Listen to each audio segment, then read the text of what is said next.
एक एमएलए बनता है, वो फिर एमएलसी बनता है, फिर राज्यसभा का सदस्य बनता है, और फिर वो जब वो लोकसभा का सदस्य बनता है तो 4 पेंशन लेता है।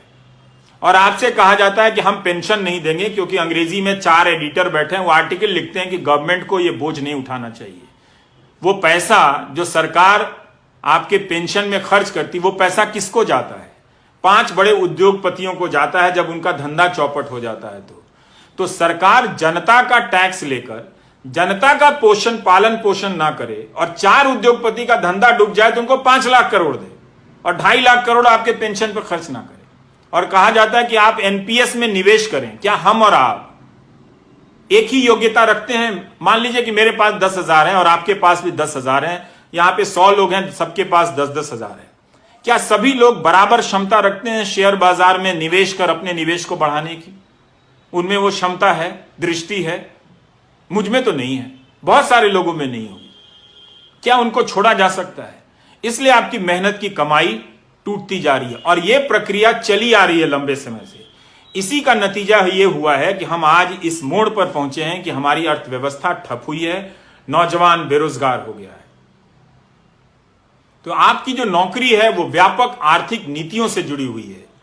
अगर आप इसको नहीं लाएंगे बहस के केंद्र में, इसे मुद्दा नहीं बनाएंगे, इस पर आप अपने आप को नहीं आजमाएंगे, तो मेरे दोस्तों, ये बीच बीच में मेरी 40,000 की नौकरी, मेरी 50,000 सदस्यों की नौकरी, इसको लेकर आप लड़ते रह जाओगे,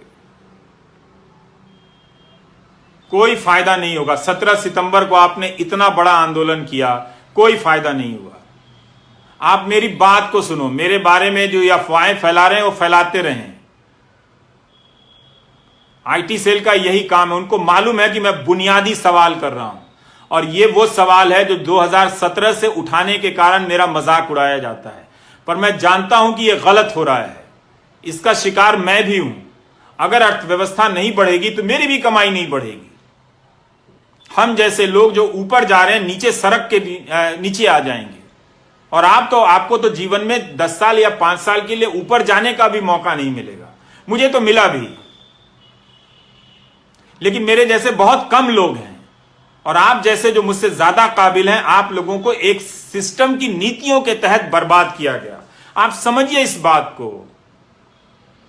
आपको जिसका भी समर्थक रहना है बनिए, लेकिन रोजगार के सवाल पर जुनून पैदा कीजिए, धर्म के सवाल पर नहीं, जाति के सवाल पर नहीं, वरना आप बेरोजगारी के दौर से गुजरते हुए बुढ़ापे में जाएंगे और तब आपके लिए वो 1,000 रुपए सामाजिक सुरक्षा के लिए होंगे, जिसे प्रधानमंत्री ऐसे बताते हैं जैसे 1 करोड़ रुपए उनकी झोली में डाल दिया हो। अपना पेंशन बता दें विधायकों का या सांसदों का, उसकी तुलना में अब आप और हम रिटायर होंगे तो 5,000 रुपया पेंशन नहीं होगा हमारा। हम कैसे जिएंगे, ये हमारा सवाल है।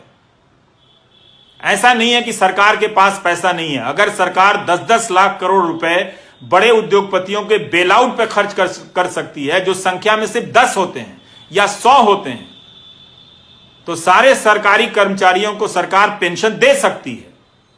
आपने 20 साल का यह दौर बिना पेंशन का देख लिया। कई लोगों ने जो ग्रामीण डाक सेवा में काम करते हैं, उनके किसी एक बच्चा बाहर के देश में नौकरी करता था, उसने लिखा कि यह समस्या बहुत बड़ी है, हमारे पिताजी और उनके दोस्तों का की पेंशन नहीं आ रही है, आप उठाइए। ये 2018 की बात होगी या 19 की बात होगी।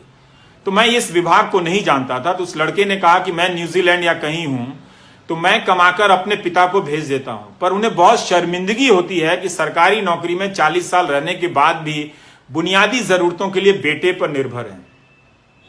अच्छी बात है कि उनका बेटा भेज देता है, पर बहुतों के घर में ऐसी परिस्थितियां नहीं होंगी। उन्होंने बताया कि उनके पिता के कई दोस्त गरीबी में मर गए, इलाज की कमी के कारण मर गए। ये कब तक आप गोदी मीडिया का न्यूज चैनल और आईटी सेल देख देख कर ये तमाशा करेंगे? कब तक होने देंगे? इससे आपको क्या मिला? यह आपको समझने की जरूरत है। इसीलिए मुझे लगा कि मुझे नौकरी पर चर्चा करनी चाहिए। मैं क्यों पढ़ रहा हूं एक अर्थशास्त्र, ये मेरे काम का हिस्सा नहीं है। आज भी दो नेताओं ने कुछ बेहुदगी